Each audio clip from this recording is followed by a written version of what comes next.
कभी आप पढ़ोगे तो कभी आप समझोगे कि आखिरकार क्या है एक छोटे से रामायण के इस पार्ट में या इस भाग में।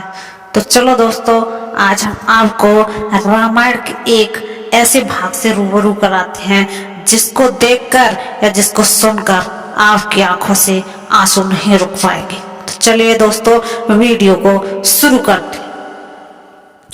एक रात की बात थी कि माता कौशल्या जी को सोते समय अपने महल की छत पर किसी के चलने की आहट सुनाई दी। नींद खुल गई। पूछा, कौन है? मालूम पड़ा श्रुतकीर्ति जी, सबसे छोटी बहू शत्रुघ्न जी की पत्नी है। माता कौशल्या जी ने उन्हें नीचे बुलाया। श्रुतकीर्ति जी नीचे आई, चरणों में प्रणाम कर खड़ी रह गई। माता कौशल्या जी ने पूछा, श्रुति, इतनी रात को अकेली छत पर क्या कर रही हो? बेटी, क्या नींद नहीं आ रही? शत्रुघ्न कहाँ है? श्रुतकीर्ति की आंखें भर आई। माँ की छाती से चिपटी गोद में सिमट गई, बोली, माँ, उन्हें तो देखे हुए 13 वर्ष हो गए। ये सुनकर कौशल्या जी का हृदय कांपकर छटपटा गया। तुरंत आवाज लगाई, सेवक दौड़े आए। आधी रात ही पालकी तैयार हुई। आज शत्रुघ्न जी की खोज होगी। माँ चली। आपको मालूम है शत्रुघ्न जी कहाँ मिले?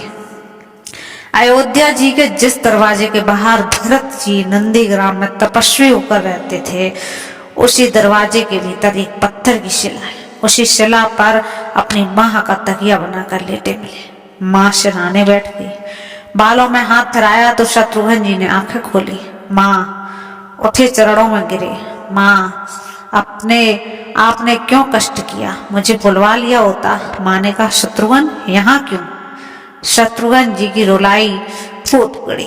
माँ, भैया राम जी पिताजी की आज्ञा से वन चले गए। भैया लक्ष्मण जी उनके पीछे चले गए।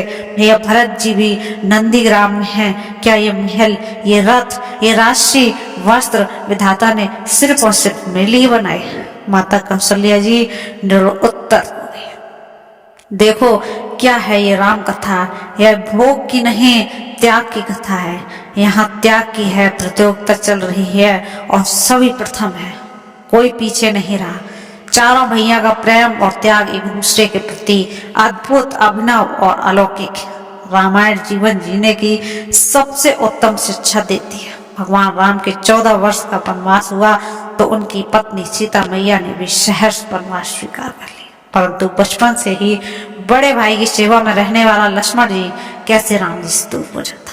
माता सुमित्रा ने उन्होंने आज्ञा ले ली थी वन जाने की, परंतु जब पत्नी उर्मिला के कच्छ की ओर बढ़ रहे थे तो मन में सोच रहे थे कि माँ ने तो आज्ञा दे दी, परंतु उर्मिला को कैसे समझाऊंगा, क्या बोलूंगा उनसे। यही सोच विचार कर लक्ष्मण जी जैसे अपने कच्छ में पहुंचे तो देखा कि उर्मिला जी आरती का थाल लेकर खड़ी थी और बोली, आप मेरी चिंता छोड़ दो, प्रभु श्री राम की सेवा में वन को जाओ, मैं आपको नहीं रोकूंगी।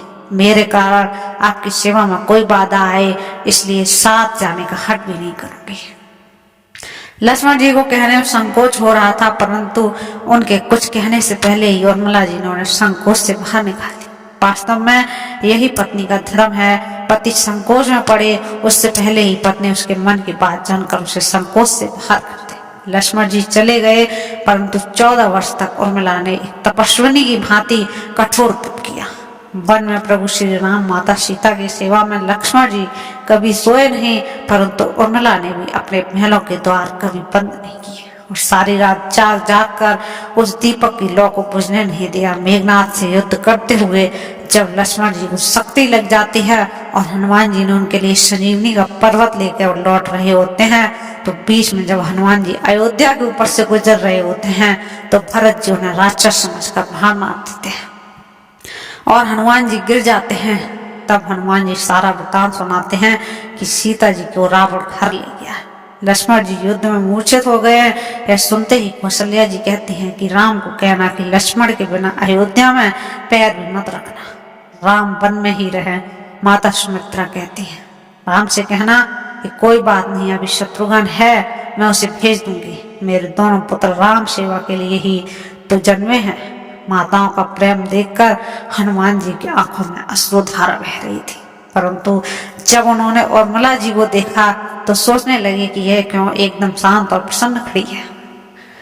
क्या उन्हें अपने पति के प्राणों की चिंता नहीं? हनुमान जी पूछते हैं, देवी आपकी प्रसन्नता का कारण क्या है? आपके पति के प्राण संकट में है। सूर्य उदय होते ही सूर्य कुल का दीपक बुझ जाएगा। उर्मिला जी का उत्तर सुनकर तीनों लोकों का कोई भी प्राणी उनकी वंदना किए बिना रह नहीं पाया।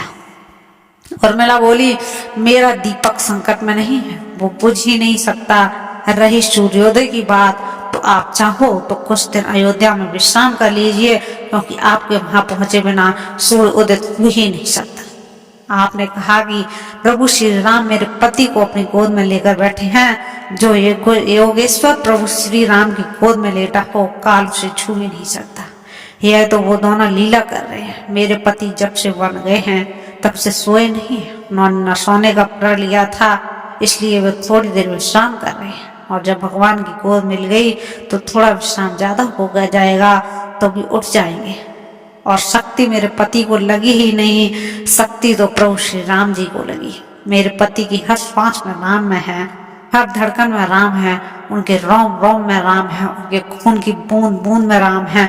और जब उनके शरीर और आत्मा में ही सिर्फ राम है तो शक्ति राम जी को लगी है, दर्द राम जी को हो रहा है। इसलिए हनुमान जी आप निश्चिंत होकर जाएं, सूर्य उदित नहीं होगा। आशा करते हैं कि आपको यह कहानी, यह वृत्तांत, यह वीडियो अच्छी लगी होगी। अगर आपको डेली राशिफल देखना है या ऐसी कहानियां सुननी है तो हमारे चैनल को सब्सक्राइब करना ना भूलें।